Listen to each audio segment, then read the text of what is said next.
வணக்கம் நண்பர்களே. இன்றைக்கி வந்து பார்த்திங்கன்னா நமக்கு வந்து ஒரு இயற்கை வழி வேளாண் பண்ணைக்கு வந்திருக்கோம். இவங்க வந்து சாகுபடி பண்ணிகிட்ருக்காங்க. இந்த சாகுபடியில் வந்து பார்த்திங்கன்னா பெரும்பாலும் இந்த பழகி பிரச்சனை வந்து நிறைய இருக்கும். இந்த பழகி என்ன பண்ணணுன்னு பார்த்திங்கன்னா, இந்த மாங்காவாக இருக்கும் பொழுது இது உள்ளே இந்த ஓட்டை போட்டு, இந்த பழகி வந்து ஓட்டை போட்டு அது முட்டைகளை வந்து உள்ளே போட்டுரும்.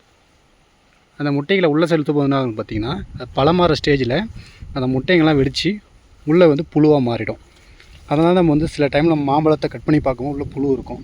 அதுக்கான காரணம் வந்து பழகி தான்.